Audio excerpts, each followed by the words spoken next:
Welcome to WikiPodcast. Hello.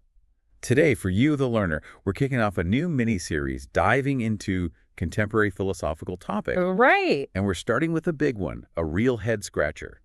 The long-standing debate over human autonomy versus determinism. Mm-hmm. You've told us you're keen to get a solid grasp of complex ideas without getting, bogged down. So that's exactly our mission here. And this is episode 1 of that mini-series. It's a question that has echoed through centuries of thought, really. Yeah, absolutely. We'll be using the Wikipedia entry on free will as our jumping-off point. Think of it as your curated guide to the key arguments about whether our choices are truly our own or if they're just, well, the inevitable outcome of what came before. Yeah. We're aiming to pull out the most crucial insights and perhaps spark a few surprises for you along the way. Exactly. Think of this as your shortcut to understanding a debate that stretches from, ancient Greece right up to the latest in science and theology. It covers a lot of ground. It really does. We'll be exploring what exactly philosophers mean by free will, the serious challenges that the idea of a determined universe throws at it, and, why this whole thing continues to fascinate us. It certainly does. Get ready for some genuine aha moments. Okay, let's unpack this. So at its core, what are we really talking about when we discuss free will? Okay, so the fundamental idea, as our source highlights, is the capacity we seem to have. The ability to choose between different possible action. Right, like choosing coffee or tea. Well, yes, but it goes deeper. This isn't just abstract. It's deeply woven into our understanding of moral responsibility. Oh, okay. The crucial takeaway here, learner, is that if we don't have free will, the very idea of holding someone morally responsible for their actions kind of crumbles. Well, that's huge. It is. Our entire legal system, built on concepts of guilt, praise, blame, punishment, it all rests on the assumption of free choice. Wow. That's a profound implication right there. It really hits home when you put it that way. If we're not truly choosing, then what's the basis for our systems of justice? Exactly. But this is where the concept of determinism throws a wrench in the works, doesn't it? Precisely. Determinism, in its broadest sense, suggests that only one single course of events is actually possible. Only one. Yes. This path is entirely determined by past events and the unyielding laws of nature. Okay. So you can immediately see the tension this creates with the idea of us having genuine, open possibilities before us when we make a decision. Yeah, it feels like. It's like a single track laid out from the beginning of time. Right. If everything is just one long chain reaction from the past, where does our ability to step off that track and choose a different direction even come from? Well, that's the million-dollar question, isn't it? This leads us to two main camps of thought on whether these ideas can even coexist. That's where incompatibilism enters the picture. This viewpoint argues quite directly that free will and determinism simply cannot coexist. They are incompatible. Okay. Straightforward enough. Within this broad category, we find different ways of approaching this conflict. Metaphysical libertarianism takes the position that determinism is actually false. So they reject determinism itself. Exactly. They argue that the universe isn't a completely fixed, predictable machine, which then leaves room, potential space, for free will to be at least a possibility. Okay, so they're saying there's a fundamental openness or maybe unpredictability built into the fabric of reality itself. That's the idea. Mm. On the other side of the incompatibilist coin is hard determinism. Hard determinism. This stance asserts that determinism is true, and therefore free will, as we intuitively understand it, is simply not possible. It's an illusion. Thinkers like Baron Dolbach are often associated with this view, arguing that all of our actions are ultimately the inevitable result of prior causes acting upon us. So no real choice at all, according to them. None. It's all just a predetermined sequence unfolding. That's a pretty absolute position to take. Mm-hmm. And then there's an even more radical flavor of this view, hard incompatibilism. What's that about? Yes. Hard incompatibilism takes it a step further. It argues that free will is impossible, whether determinism or indeterminism is true. Wait, even if the universe isn't fully determined? Correct. So regardless of whether the universe is entirely predictable or has elements of randomness at its core, genuine free will still can't exist, according to this view. Wow. It's kind of a double whammy against our intuitive sense of freedom. That's a really uncompromising position. Our source points out that even way back in ancient Greek philosophy, thinkers were wrestling with this fundamental problem. Indeed they were. The Wikipedia entry credits Alexander of Aphrodisias, who lived around the 3rd century CE. Long time ago. with possibly the earliest clear identification of this incompatibilist view of free will. He emphasized the idea of our decisions being causally undetermined, Meaning? meaning they don't have to be the necessary outcome of prior events. There's a break in the causal chain, so to speak. Okay. This just underscores how long these questions have been central to philosophical thought. It's not a new problem. It's humbling, really, to think that these are debates that have been going on for millennia, but then we have the compatibilists who come at this from a completely different angle, right? Absolutely. Compatibilists believe that free will is compatible with determinism. They don't see a conflict. How does that work? It seems contradictory on the surface. Well, some even make the perhaps counterintuitive argument that determinism is actually necessary for us to make meaningful choices. Necessary? How so? Their reasoning is that when we choose something, say option A over option B, we're expressing a preference. And that preference relies on our understanding of how those actions will likely play out. Predictability. Exactly, which implies a degree of predictability or determinism in the world. If actions had completely random outcomes, how could we make a reasoned choice? That's an interesting flip on the usual way we think about it. It is. So they see the whole libertarian versus hard determinist showdown as a kind of false dilemma. And either that isn't really necessary. Precisely. A situation that doesn't hold up under scrutiny, they'd argue. Classical compatibilists, thinkers like Aristotle, Epictetus, Big names. they defined free will primarily in terms of freedom of action. Okay, freedom of action, not necessarily freedom of the will itself. Kind of. For them, you were considered to have acted freely if you could have done otherwise if you had wanted to, without facing, external physical constraints preventing you. So if I wasn't tied up or locked in a room. Right. It's more about whether you're physically able to act on your desires, regardless of where those desires themselves might have ultimately originated from. That's a crucial distinction. It shifts the focus from the origin of our desires to our ability to act on them. Exactly. And our source mentions that the actual term free will, or liberum arbitrium in Latin, Liberum arbitrium. entered philosophical discourse mainly through Christian philosophy. Interesting. What did it mean initially? Initially, in that theological context, it carried the meaning of a lack of necessity in the human will. The idea was that your will doesn't have to be the way it is. There's an element of contingency. It could be otherwise. Okay. Interestingly, this idea of a lack of necessity was something both incompatibilists and compatibilists could sort of agree on, at least initially. Really? Yeah, until the Enlightenment brought forth new and different interpretations of the concept, and the battle lines were drawn more sharply. It sounds like this core disagreement between these two camps, incompatibilists and compatibilists, really boils down to some fundamental arguments. What are some of the key points that incompatibilists raise to support their view? Well, one common argument, which our source cleverly terms an intuition pump, An intuition pump. I like that. asks us to consider humans as being essentially determined mechanical objects. Think of, wind-up toys, or a complex clockwork mechanism, or maybe a row of dominoes falling. Okay, I can picture that. The underlying intuition here is, if our behavior is ultimately as fixed and determined as these objects, then how can we truly possess free will in any meaningful sense? Right. It's a thought experiment designed to strongly nudge our gut feeling against the compatibility of free will and determinism.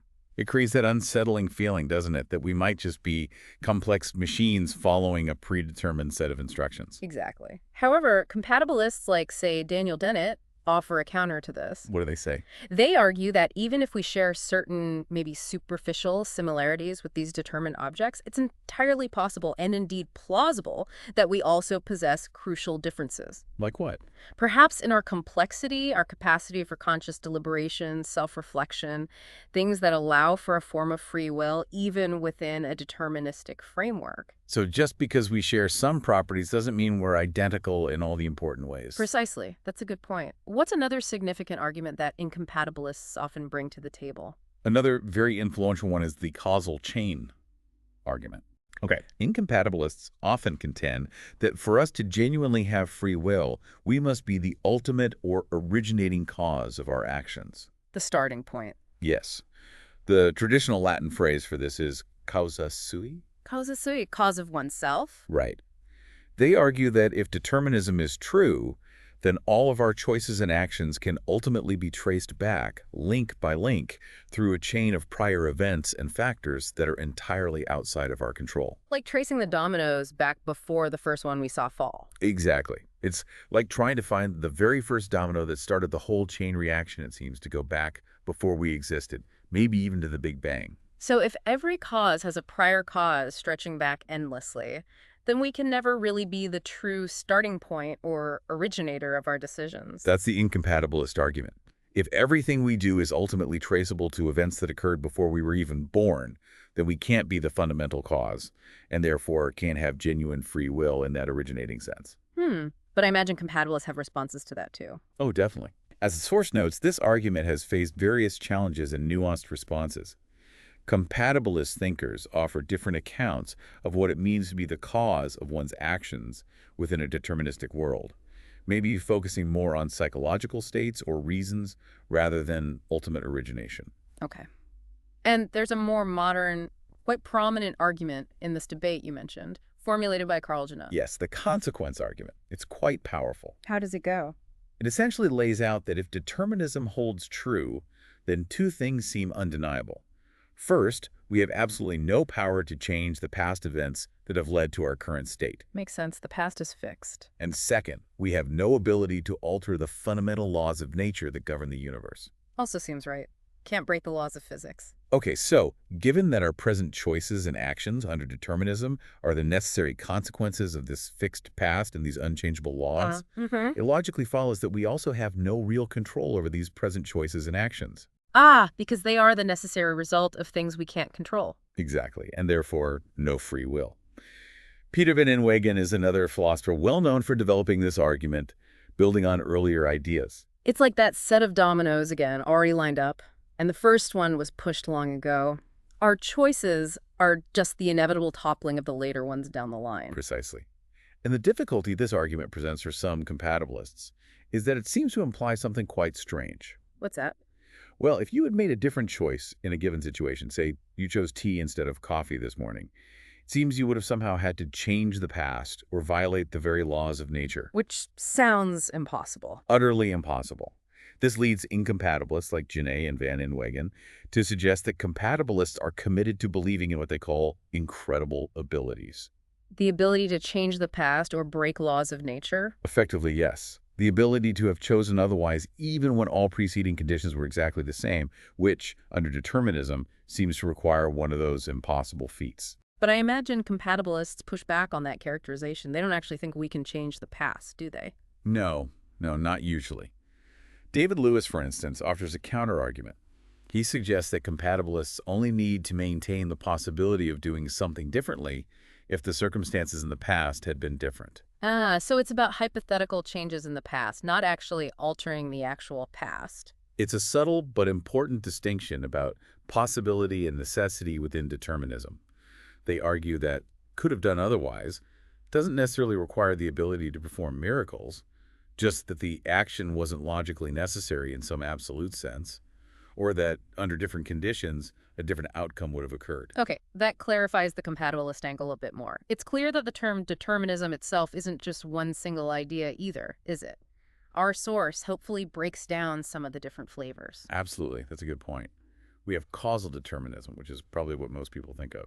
Right, the idea that every event is causally necessitated by prior conditions plus the laws of nature, making any other outcome strictly impossible. The thought experiment of Laplace's demon perfectly illustrates this, right? Yeah. The hypothetical superintelligence. Yes, a being with perfect knowledge of all past and present facts and all natural laws.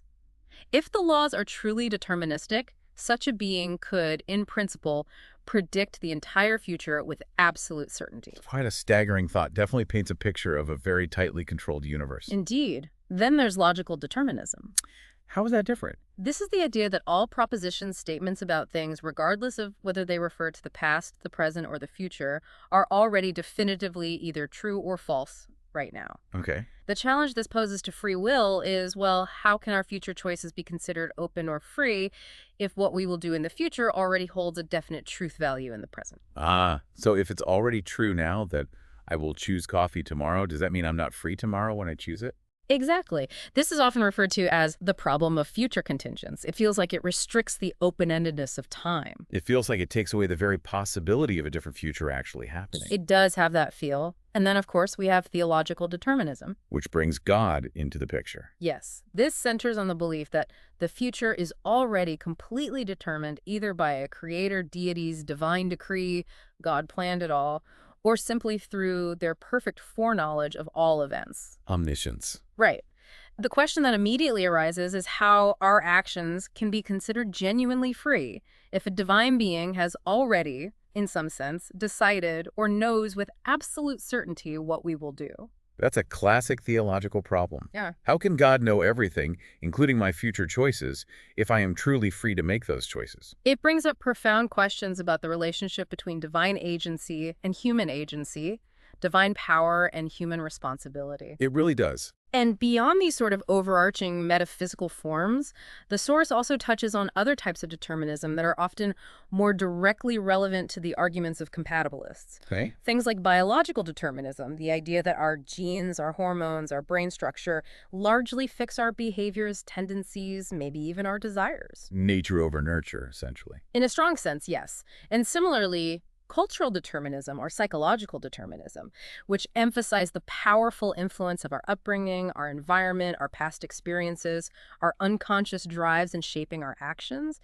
Compatibilists often work more within these frameworks. Right. They might say, okay, maybe ultimate metaphysical determinism is true, maybe not, but even if it is, we can still talk meaningfully about freedom Yeah. relative to these more immediate biological or psychological constraints. Precisely. They focus on different levels of explanation. So, if determinism in its various forms poses such a significant challenge to the traditional idea of free will, what do the libertarian perspectives, the ones within incompatibilism that affirm free will, what do they offer as a potential way out? How do they make space for freedom? While metaphysical libertarianism, as we discussed, fundamentally requires the genuine ability to take more than one course of action in the exact same set of circumstances, you have to be able to choose A or B with everything leading up to that moment being identical. The fork in the road has to be real. Exactly. To make this kind of multiple possibilities scenario plausible, libertarian accounts often diverge in how they explain this capacity. Some are non-physical theories. Meaning? They propose that the brain events that lead to our actions don't have purely physical explanations. This sometimes involves the idea of a non-physical mind or soul, something distinct from the body that can interact with and override physical causality in the brain. So interaction as dualism. The classic mind-body problem rearing its head again. You got it. The age-old question of how a non-physical mind could possibly influence a physical brain. It's a tough philosophical nut to crack. Definitely. What about other libertarian views? While there are also physical or naturalistic theories within libertarianism, these try to stay within a purely physical worldview. How do they find freedom in a physical world? They often appeal to the inherent physical indeterminism that seems to exist at the quantum level. Quantum mechanics, Heisenberg's Yeah. uncertainty principle, probabilities. Exactly. The probabilistic behavior of subatomic particles described by quantum mechanics seems to show the universe isn't rigidly deterministic, at least at that tiny scale. Libertarians hope this microscopic indeterminacy can somehow bubble up to the macroscopic level of human action. But how? That's always seemed like the big question. How does that microscopic, seemingly random behavior at the quantum level actually translate into our conscious experience of making willed, reasoned choices on a human scale? It still feels like a very big jump to make. It is indeed a significant hurdle. Even if our brains are somehow sensitive to or influenced by quantum indeterminacy, it's often difficult to see how mere randomness at that level could provide us with a feeling of genuine origination or, crucially, responsibility for our higher-level decisions. Random doesn't equal free or rational. Right, a random quantum fluctuation causing my arm to move isn't me choosing to move my arm. Precisely. So to bridge this gap, there are different event-causal theories. They propose that indeterministic events within the brain can be caused by the agent, but in a non-deterministic way. It's not just random noise. Okay, how? Well, some theories, like deliberative indeterminism, suggest the randomness might occur early in the decision-making process, maybe generating a range of possibilities for consideration. So it gives you options to think about. Kind of. Centered accounts propose that even when you have stronger reasons for one option, there's still a probability, perhaps small, of you choosing a weaker option due to indeterminism. Yeah. There's also efforts of will theory, which tries to link the indeterminacy of our volitions, our striving, to specific physical events in the brain, especially in moments of difficult choice or temptation. The philosopher Robert Caine has done extensive work emphasizing the concept of ultimate responsibility. You are within these kinds of libertarian frameworks, arguing it requires these indeterministic moments. These all sound like really intricate attempts to pinpoint exactly where that crucial element of freedom or non-necessity could enter the chain of cause and effect in a way that's compatible with our experience of choosing and being responsible. Exactly. They're trying to find a scientifically plausible mechanism. Then, contrasting with event causal theories, there are agent-substance causal theories. Agent causal. Yes, these often rely on a form of substance dualism, like the non-physical theories we mentioned. Back to the mind-soul idea. Often, yes. These theories posit that the agent itself, the person, the self, the substance, has a fundamental, irreducible power to directly initiate action, to intervene in the physical world, causing actions without being causally determined to do so by any prior events or states. The agent starts a new causal chain. So the agent is the causa sui in a way. In a very real sense, yes. However, these theories face persistent questions, like why does the agent choose A rather than B in any given situation if not determined by prior reasons or states? What guides the choice? It sounds like it could be arbitrary. That's a common criticism. And again, there's the challenge of explaining the precise mechanism of interaction between a non-physical agent and a physical brain. How does the ghost operate the machine? Yeah, the interaction problem again. It seems like every proposed solution to the free will problem, from whatever angle, ends up facing its own set of really difficult questions and counter-arguments. That's a very fair assessment. Which brings us back to the perspective of hard incompatibilism. The view that free will is impossible regardless of the specifics of determinism or indeterminism. Yes, hard incompatibilists like Dirk Perboom argue that genuine free will, the kind that would ground moral responsibility in the robust way we typically understand it, it's impossible whether the world turns out to be fundamentally deterministic or even if it has significant indeterministic, maybe quantum elements. Why do they say that? If there's indeterminism, isn't there room for freedom? Perboom argues that indeterminism, if it just amounts to randomness or luck, doesn't give us the kind of control needed for free will and responsibility. If my choice is just the result of a random quantum event in my brain, how am I responsible for it? It seems like I'm just lucky or unlucky. So determinism rules out free will because everything is fixed. And indeterminism rules it out because choices would be random or lucky, not controlled. That's the basic dilemma they pose. Galen Strawson goes even further. He contends that the very idea of being ultimately responsible for one's actions, when examined closely, leads to an infinite regress. An infinite regress. How? He argues that to be truly responsible for what you do, you have to be responsible for the way you are. Mentally speaking, your character, your values, your motivations that leads you to do it. Okay, that seems plausible. But to be responsible for the way you are, you would have had to choose to be that way. And to be responsible for that choice, you'd have to be responsible for the way you were before that choice, which led you to make it. And so on, back indefinitely. You'd have to have somehow created yourself from scratch, which is impossible. So the whole notion of ultimate moral responsibility and the kind of free will it requires is conceptually incoherent or senseless, according to Strawson. Wow, that's a powerful argument against the very possibility of the kind of free will we usually think grounds responsibility. It is. So for hard incompatibilists, the entire concept of free will, as we usually think of it, is fundamentally flawed and ultimately untenable. That's the crux of their position. And this then naturally leads to the question, well, if it's impossible, what about our incredibly strong feeling of freedom? Could that be nothing more than a powerful illusion? That's exactly where the debate often goes. This is pretty unsettling thought, the idea that this core part of my experience might be just wrong. Who are some of the thinkers who have argued that our sense of free will is illusory? Well, thinkers spanning different eras have explored this. Baruch Spinoza, back in the 17th century, argued that we feel free simply because we are conscious of our actions, but ignorant of the causes that determine them. So we see the action, but not the strings pulling us. Precisely. David Hume in the 18th century also suggested something similar, that our feeling of freedom arises from a kind of internal sentiment rather than a direct perception of causal power. And Hume, as we touched on, even went so far as to propose that the entire seemingly intractable debate over free will might just be a verbal dispute. A misunderstanding about words. Yeah, a misunderstanding arising from how we define liberty, necessity, and related terms. He thought if we just got clear on the definitions, the conflict might dissolve. That's a fascinating idea that we might be arguing over semantics rather than a fundamental aspect of reality. That would certainly be a surprising resolution to such a long-standing, intense debate, Yeah. though maybe not entirely satisfying somehow. Perhaps not.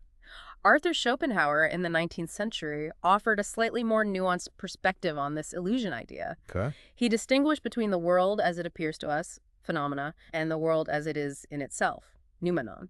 He argued that while our individual actions as observable phenomena in the world are indeed determined by causal laws, So determined in the world we experience. yes, but the underlying fundamental will itself, which for Schopenhauer was the single, blind, striving force behind all of reality, is not bound by these same laws of cause and effect, time and space.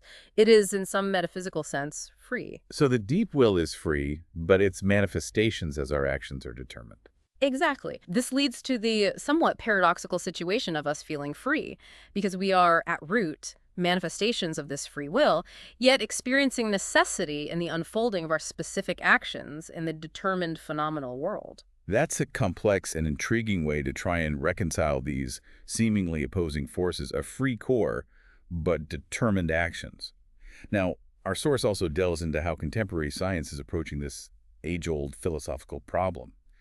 How does science weigh in? Yes, the scientific disciplines offer several lenses. Physics, as we mentioned, explores the fundamental nature of determinism. Quantum mechanics introduced probabilities, challenging strict determinism, although the relevance of quantum effects to our macroscopic experience of willed action is still hotly debated.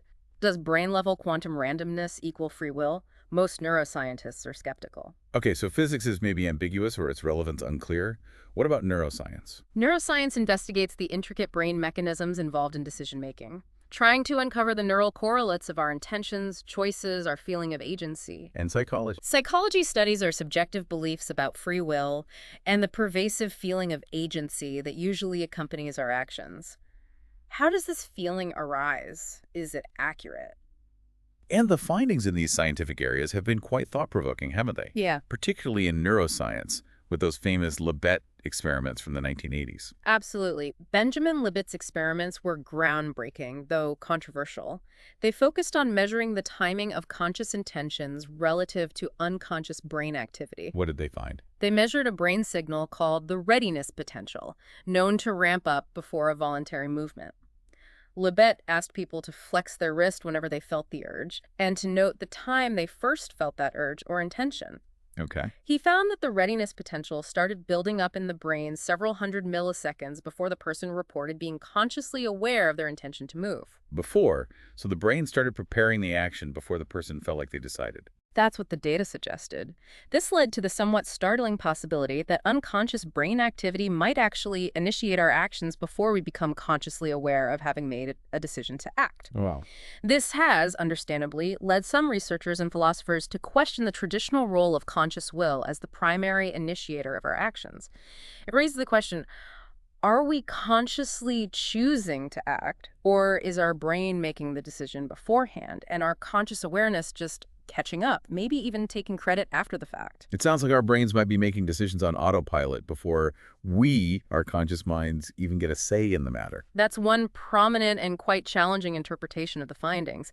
However, the methodology, the interpretation, and the broader implications of these experiments have been the subject of extensive debate within both neuroscience and philosophy. What are some criticisms? Well, some argue the readiness potential might just reflect general preparation or attention, not a specific decision. Others say the task spontaneously flexing your wrist is hardly representative of complex, reasoned decision-making. Yeah, choosing a job or a partner isn't like randomly flicking your wrist. Exactly. Critics argue free will might operate on longer timescales, involving deliberation, planning, conscious reasoning processes not captured by Libet's setup. Furthermore, conditions like Tourette's syndrome, where individuals experience involuntary movements and vocalizations. Diptychs, right? Yes. They powerfully illustrate the complex relationship between intention and action, showing what it's like to lose volitional control. But they don't necessarily refute free will entirely in people without such conditions. It really highlights that our subjective sense of control isn't always perfectly aligned with the underlying neural mechanisms, or can break down. Then we also have experimental psychology, particularly the influential work of Daniel Wegner on the illusion of conscious will. What was his take? Wegner's research program, based on clever experiments, suggested that our feeling of consciously willing our actions might be, to a significant extent, a kind of inference we make after the fact. An inference, not a direct perception of causing the action. Right. He argued it's a feeling of authorship that we attribute to ourselves based on certain cues primarily, that our thought about the action occurred just before the action, was consistent with the action, and wasn't accompanied by other obvious causes. So if I think I'll lift my cup, and then my cup lifts, and nothing else seemed to cause it, I infer my thought caused it and feel like I willed it. That's the core idea. He even showed how this feeling could be manipulated. For instance, people could be led to feel they intentionally caused an action they didn't actually control, or conversely, not feel responsible for actions they did perform. This led him to conclude that our subjective experience of will might be more of an interpretation, a kind of user illusion, rather than a direct reflection of the actual causal processes in the brain. So the feeling of, I consciously decided to do that, might be a mental story our minds create after the action starts, rather than the direct cause of the action itself. That's the essence of Wegner's provocative argument. Though perhaps unsurprisingly, it has faced significant criticism and alternative interpretations too. Like what? Well, some argue his experiments don't generalize to all types of actions, especially more deliberate ones. Others point out inherent difficulties in studying subjective awareness introspection is tricky. It's also been shown, interestingly, that factors like simply making a choice, even when the outcome is random, can boost our belief in free will. So the act of choosing itself reinforces the feeling.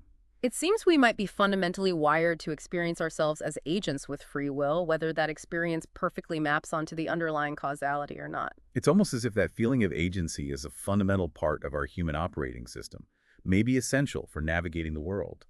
And our source also touches on what people actually believe about free will in their everyday lives, the folk intuitions. Yes, studies exploring these intuitions suggest people's beliefs can be surprisingly complex, sometimes contradictory. Some research indicates a tendency for us to believe we have more free will than other people do. That's funny. I'm free, but you're predictable. Something like that. Personality traits might also correlate with how readily people accept deterministic explanations for behavior.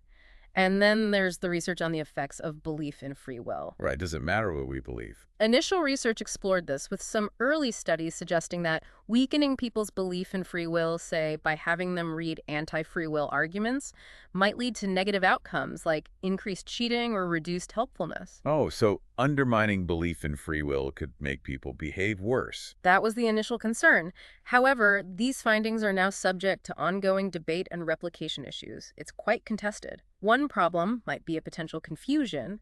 People might conflate determinism with fatalism. What's the difference there? Determinism just says the future is fixed by the past and laws. Fatalism is the stronger belief that our actions don't matter because the outcome is predetermined regardless of what we choose or do. So if someone reads about determinism and thinks, well, nothing I do matters then, they might behave poorly, but that's misinterpreting determinism for fatalism. Exactly. Most philosophers would say that even in a deterministic world, our choices and actions are still crucial parts of the causal chain leading to outcomes. So they do matter. That's a really important distinction. Okay, and finally, we can't overlook the significant theological perspectives that have grappled with these complexities for centuries, especially when considering concepts like predestination or God's omniscience. Absolutely. Major religious traditions, Christianity, Judaism, Islam, others, have a rich and diverse history of engaging with this. How can human free will coexist with doctrines concerning God's power, knowledge, and plan? Big questions. Huge. Some theological viewpoints, like certain forms of Calvinism, emphasize God's absolute sovereignty and control, perhaps limiting human freedom significantly. Predestination. Right. Others, like Thomism, Molinism, Arminianism within Christianity, strongly affirm human agency and the genuine ability to choose between good and evil, often seeing it as necessary for moral responsibility before God. They develop intricate arguments involving concepts like divine grace, middle knowledge, or prevenient grace to reconcile this with God's attributes. So lots of different views within Christianity itself. Definitely. Judaism generally considers free will foundational, necessary for the meaning of the Torah and moral choice, while still acknowledging the paradox with God's omniscience. Maimonides famously addressed this tension. In Islam. Islam often frames the issue in terms of God's divine power, jab, versus human capacity or acquisition, kasb. Various schools of thought offer different solutions, often compatibilist, sometimes described as dual agency, where both God and humans play a role in actions. It sounds like finding a balance between divine sovereignty and human freedom is a central challenge across these traditions. It really is. And some philosophers of religion, like Kierkegaard or Alvin Plantinga more recently, argue that divine omnipotence is actually compatible with creating genuinely free beings whose choices God might know but doesn't causally determine. Interesting. What about Eastern philosophies? Do they approach this differently? Often, yes. Buddhism, for example, accepts both a form of freedom and a form of determinism through the concept of dependent origination. Everything arises in dependence on causes and conditions, but it generally rejects the Western concept of a single, enduring, autonomous self or agent doing the choosing. No fixed self making the choice. Right. And karma in Buddhism is less about strict predetermination and more about the moral consequences of intentional actions influencing future experiences, mainly in this life. Hinduism presents diverse views, too. Some schools see matter as lacking freedom, and the soul's freedom lies in realizing its separateness from the determined material world. Others, like Advaita Vedanta, might suggest the individual will is bound, but the ultimate reality, Brahman, behind it is free. And then you have figures like Madhvacharya who argued strongly against free will, attributing all actions ultimately to the god Vishnu. So a real spectrum of views there as well. It really underscores how this question isn't confined just to Western philosophy and science, but touches fundamental aspects of human existence across cultures. Absolutely. And finally, as our source points out, some philosophers have even argued that the whole free will problem might be fundamentally a pseudo-problem. A pseudo-problem, meaning it's not a real problem at all. Sort of. The idea is that it arises more from ambiguities and lack of clarity in the way we define and use key terms like free, will, choice, determinism. Like Hume suggested, maybe it's just verbal confusion. Exactly.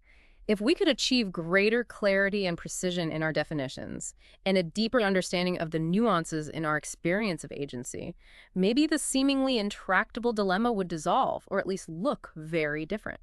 William James, the pragmatist philosopher, took a different tack, suggesting that even if free will is scientifically unprovable, we should believe in it on ethical grounds.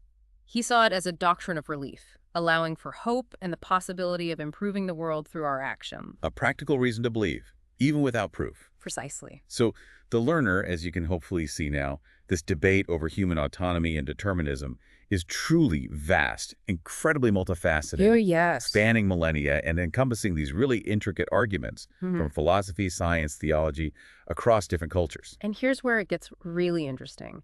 Despite all this extensive inquiry, all these brilliant minds wrestling with it, there remains no single, universally accepted answer. No consensus. None. Each perspective we've explored, the hard determinist's denial, the libertarian's assertion, the compatibilist's bridge building, offers valuable, thought-provoking insights into the inherent complexities of human action and, well, our place in the universe. So what does this all mean for you listening now in your own life? Perhaps this deep dive encourages a more profound reflection on the very nature of the choices you make every day. To what extent do you feel in control? How does that feeling relate to these arguments? Maybe it highlights the crucial, often unstated assumptions about free will that underpin our legal systems, our moral judgments, our praise and blame.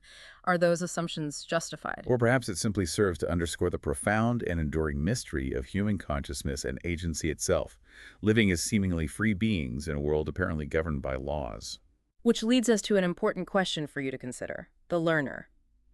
After exploring these diverse ideas and arguments, what are your own initial thoughts? Your gut feelings, maybe? How do you see the relationship between your deeply felt sense of freedom and the possibility of living in a universe governed by deterministic principles? That brings us to the end of this deep dive into the ongoing and fascinating debate over human autonomy and determinism.